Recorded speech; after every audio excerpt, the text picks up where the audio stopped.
posição de respeito, celebrarmos o hino nacional executado pela Banda de Música dos Fuzileiros Navais de Brasília, regida pelo suboficial músico Lúcio Pinheiro Morgado.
Convido o senhor presidente da República eleito para acompanhar-me até a tribuna para a entrega do diploma.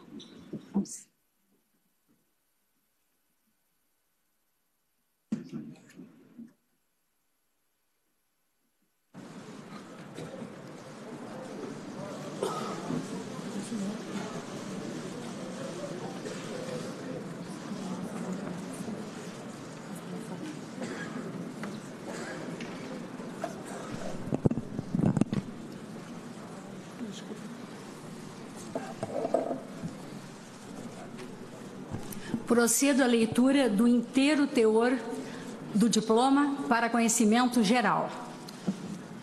República Federativa do Brasil. Tribunal Superior Eleitoral.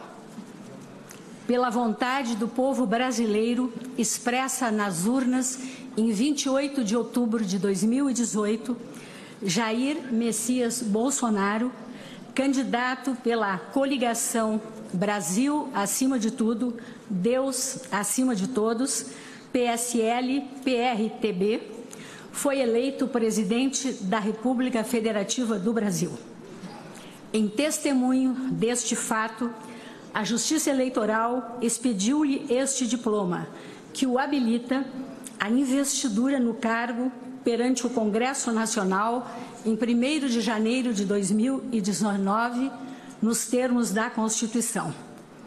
Brasília, 10 de dezembro de 2018, 197º da Independência e 130º da República.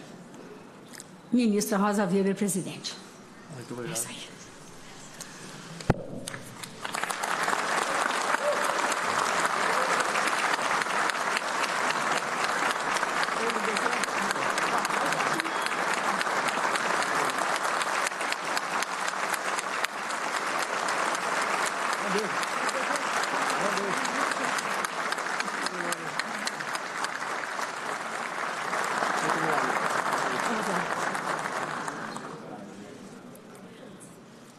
Presidente, volta a cadeira. De idêntica forma, convido o excelentíssimo senhor vice-presidente eleito Antônio Hamilton Martins Mourão a dirigir-se a essa tribuna para a entrega do diploma.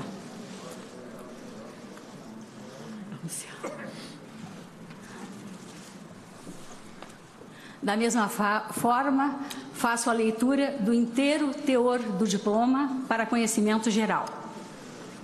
República Federativa do Brasil, Tribunal Superior Eleitoral, pela vontade do povo brasileiro, expressas nas urnas em 28 de outubro de 2018, Antônio Hamilton Martins Mourão, candidato pela coligação Brasil acima de tudo, Deus acima de todos, PSL-PRTB, foi eleito vice-presidente da República Federativa do Brasil. Em testemunho deste fato, a Justiça Eleitoral expediu-lhe este diploma, que o habilita à investidura no cargo perante o Congresso Nacional em 1º de janeiro de 2019, nos termos da Constituição. Brasília, 10 de dezembro de 2018, 197º da Independência e 130º da República. Ministra Rosa Weber, presidente. Cumprimentos.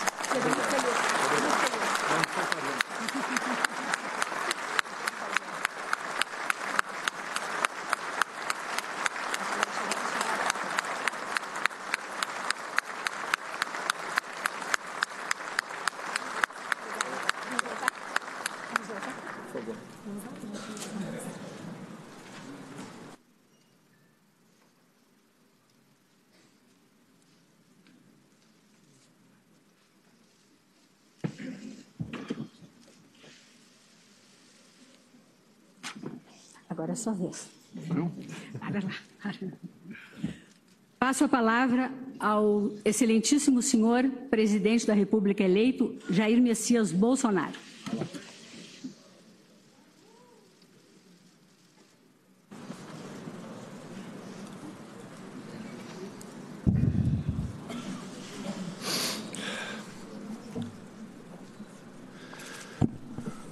Senhora ministra Rosa Weber, presidente do Tribunal Superior Eleitoral, por intermédio de quem cumprimento os ministros do Tribunal Superior Eleitoral. Senador Fernando Collor de Mello, ex-presidente da República, General Hamilton Mourão, vice-presidente da República, eleito, e senhora Paula Mourão. Senador Eunício Oliveira, presidente do Senado Federal. Deputado Rodrigo Maia, meu companheiro, presidente da Câmara dos Deputados. Senhor ministro Luiz Fux, vice-presidente do Supremo Tribunal Federal, por intermédio de quem cumprimento os ministros do Supremo Tribunal Federal aqui presentes. Senhoras e senhores ministros de Estado, comandantes de força, almirante de esquadra Leal Ferreira, comandante da Marinha, general de Exército Vilas Boas, comandante do Exército, tenente brigadeiro do Ar Nivaldo Rossato, comandante da Aeronáutica, senhora Raquel Dodge, Procuradora-Geral da República e Procuradora-Geral Eleitoral. senhoras e senhores parlamentares, senhoras e senhores presidentes de tribunais superiores, senhor Cláudio Lamacha, presidente do Conselho da Ordem dos Advogados do Brasil. Também agradeço a minha esposa, Michele, meus filhos e minha filha, que representam toda a família. Senhoras e senhores,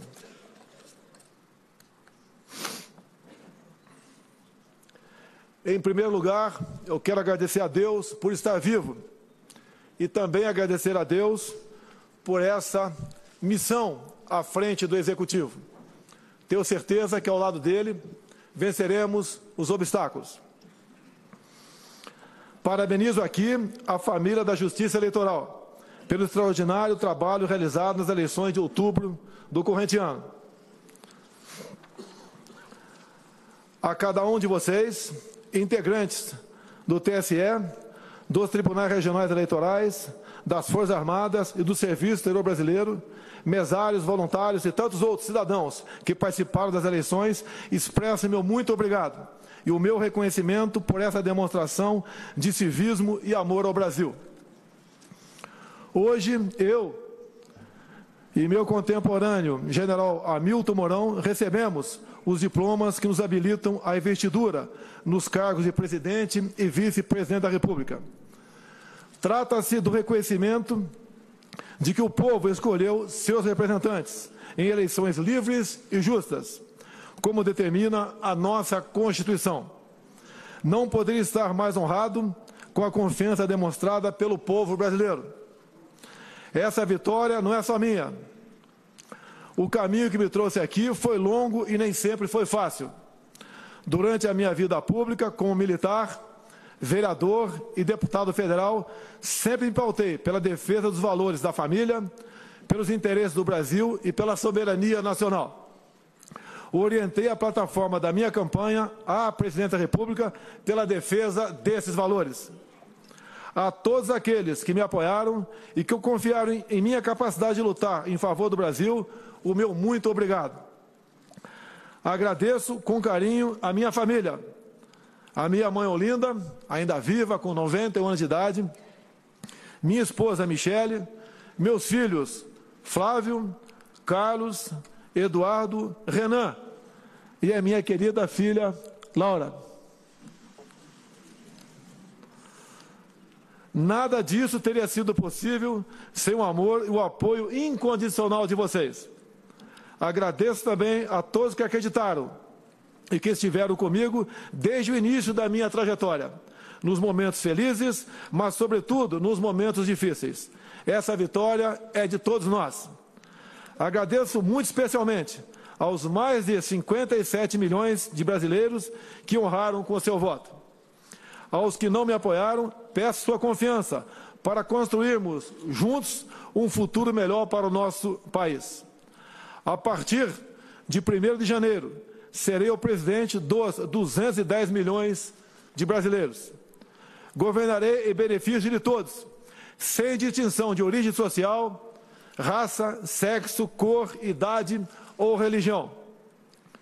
Com humildade, coragem e perseverança e tendo fé em Deus para iluminar minhas decisões, me dedicarei dia e noite ao objetivo que nos une: a construção de um Brasil próspero, justo, seguro e que ocupe o lugar que lhe cabe entre as grandes nações do mundo.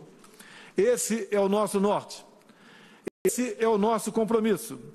Senhoras e senhores, somos uma das maiores democracias do mundo. 120 milhões de brasileiros compareceram às urnas de forma pacífica e ordeira. Respondemos ao dever cívico do voto e com serenidade e responsabilidade. Nós, brasileiros, devemos nos orgulhar dessa conquista. Em um momento de profundas incertezas, em várias partes do globo, somos um exemplo de que a transformação pelo voto popular é possível. Esse processo é irreversível. Nosso compromisso com a soberania do voto popular é inquebrantável. Senhoras e senhores, os desejos de mudança foram expressos de forma clara nas eleições. A população quer paz e prosperidade, sem abdicar dos valores que caracterizam o povo brasileiro. Nossa gente é trabalhadora, constituída por homens e mulheres, por mães e pais, que criam seus filhos com suor e dedicação, tendo todos a esperança de uma vida digna. Gente que não mede esforços para obter o sustento de seus familiares. Gente que precisa de um governo que garanta condições adequadas para desenvolver seu potencial com liberdade e criatividade. A construção de uma nação mais justa e desenvolvida requer uma ruptura com práticas que historicamente retardaram o nosso progresso. Não mais a corrupção, não mais a violência, não mais as mentiras, não mais manipulação ideológica, não mais submissão do nosso destino a interesses alheios, não mais mediocridade complacente em detrimento do nosso desenvolvimento. Todos conhecemos a pauta histórica de reivindicações da população brasileira. Segurança pública e combate ao crime. Igualdade de oportunidade com respeito ao mérito e ao esforço individual. Todos sabemos disso, mas ainda não conseguimos oferecer à população o que lhe cabe, por dever do Estado. Sempre no marco da Constituição Federal, nosso dever é transformar esses anseios em realidade. Nossa obrigação é oferecer um Estado eficiente que faça valer a pena os impostos pagos pelo contribuinte. Nossa obrigação é garantir que os brasileiros regressem a seus lares em segurança após um dia de trabalho. Nosso dever é oferecer condições para que o empreendedor crie empregos e gere renda ao trabalhador. Tenho plena consciência dos desafios que se colocam diante de nós. Sem subestimá-los, trabalharei com afinco para que, daqui a 4 anos, possamos olhar para trás, com orgulho, pelo caminho trilhado, em benefício do nosso amado Brasil. Senhoras e senhores, vivenciamos um novo tempo. As eleições de outubro revelaram uma realidade distinta das práticas do passado. O poder popular não precisa mais de intermediação. As novas tecnologias permitiram uma relação direta entre o eleitor e seus representantes. Nesse novo ambiente, a crença na liberdade é a melhor garantia de respeito aos altos ideais que balizam nossa Constituição. Diferenças são inerentes a uma sociedade múltipla e complexa como a nossa. Mas jamais devemos nos afastar dos ideais que nos unem. O amor à pátria e o compromisso com a construção de um presente de paz e de futuro mais próximo. Senhora Ministra Rosa Weber, senhores ministros do TSE, senhoras e senhores, que esse trabalho coletivo que garantiu a legitimidade do processo eleitoral seja um exemplo da união em prol do Brasil. Com o apoio e o engajamento de todos, vamos resgatar o orgulho de ser brasileiro. Vamos resgatar o orgulho pelas cores da nossa bandeira e pela força do nosso hino. Porque temos a certeza de que esse país tem como destino a prosperidade e a paz. O Brasil deve estar acima de tudo. Que Deus abençoe o nosso país e a todos nós brasileiros. Meu muito obrigado a todos.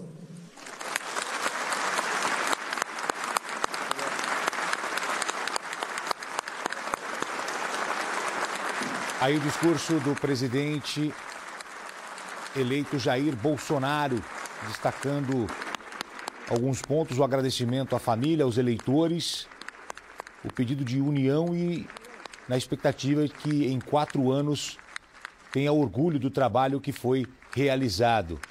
Ele agora cumprimenta todos os integrantes ali do Tribunal Superior Eleitoral, convidados, representantes do Senado, da Câmara dos Deputados. É a diplomação do presidente eleito Jair Bolsonaro. A ministra Rosa Weber é quem comanda esta solenidade. Agora tem o discurso de Rosa Weber.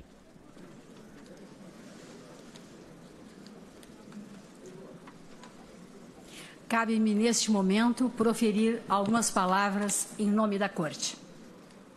Na condição de presidente do Tribunal Superior Eleitoral, dirijo-me a todos, em especial aos eminentes presidente e vice-presidente eleitos, dirigindo-lhes a minha saudação. É uma grande honra recebê-los neste tribunal, que é o Tribunal da Democracia, a casa de todos os brasileiros.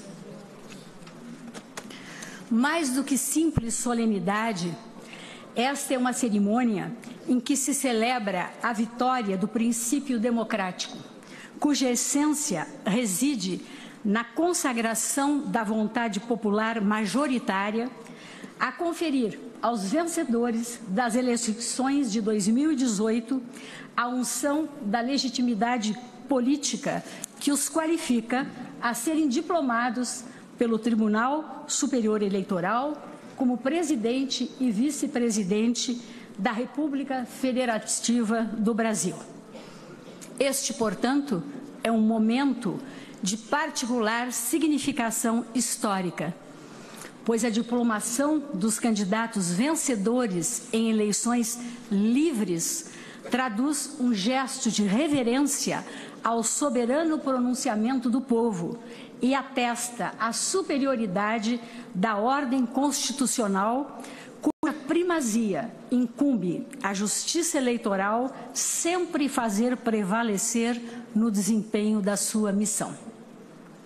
Ao velar pela normalidade e regularidade do processo eleitoral neste ano de 2018, o Tribunal Superior Eleitoral, uma vez mais, garantiu a certeza e a legitimidade dos resultados das urnas e assegurou, em fiel observância aos postulares maiores da nossa Constituição, o primado da vontade soberana de quem, o povo, é a fonte real de todo o poder no âmbito das sociedades fundadas em bases democráticas.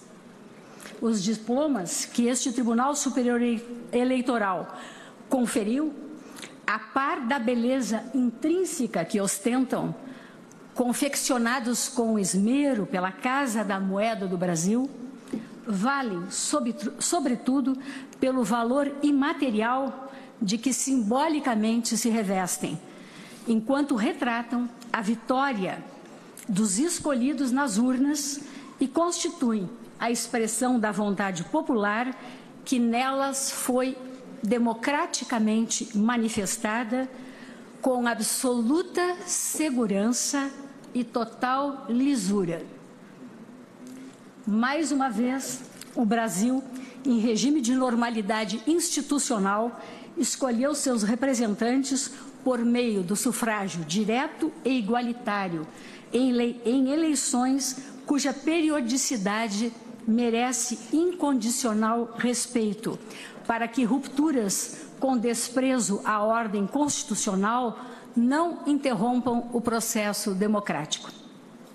E mais, senhoras e senhores, esta sessão realiza-se sob o signo de uma data de singular importância na história da luta permanente do povo pela conquista e preservação de seus direitos básicos.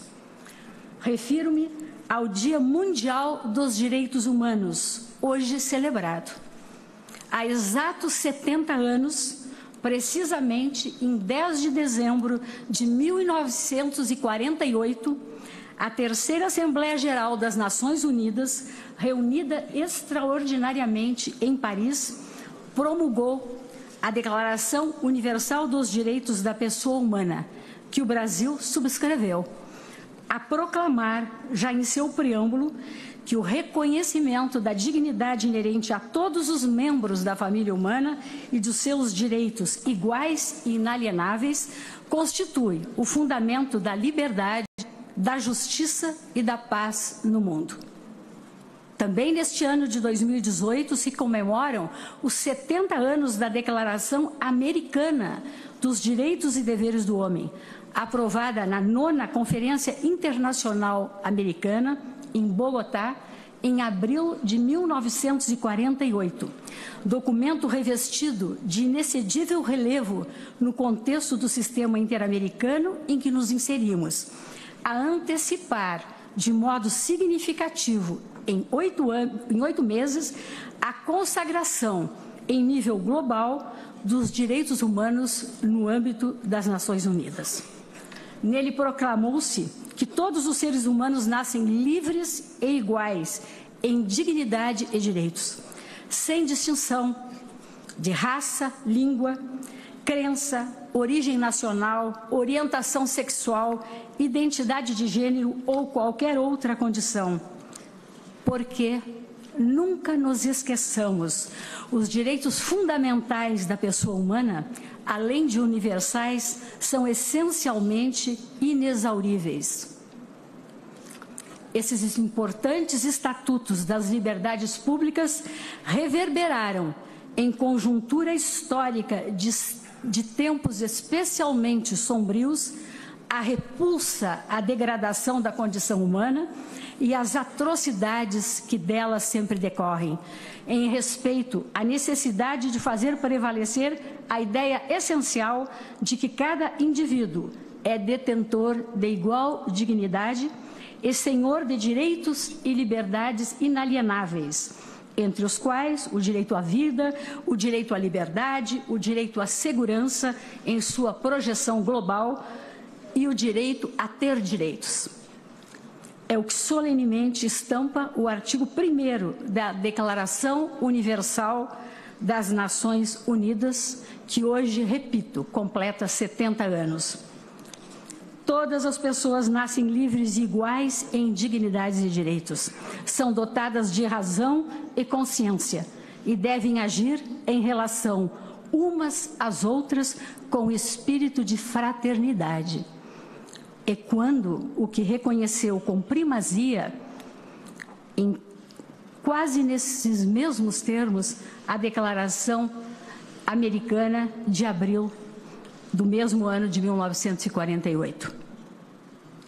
Em país de tantas desigualdades como o nosso, senhoras e senhores, refletir sobre as declarações de direitos não constitui mero exercício teórico, mas necessidade inadiável que a todos se impõe, governantes ou governados. Daí o significado ímpar desta data, o Dia Mundial dos Direitos Humanos, e a ênfase que se deve atribuir ao que expressa também o artigo 2º da Declaração das Nações Unidas.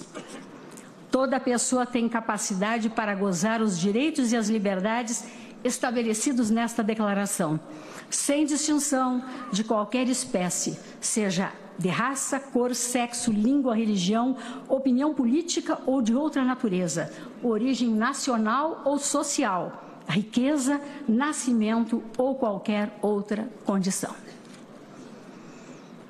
Nessa linha, enfatizo que a democracia não se resume a escolhas periódicas por voto secreto e livre de governantes.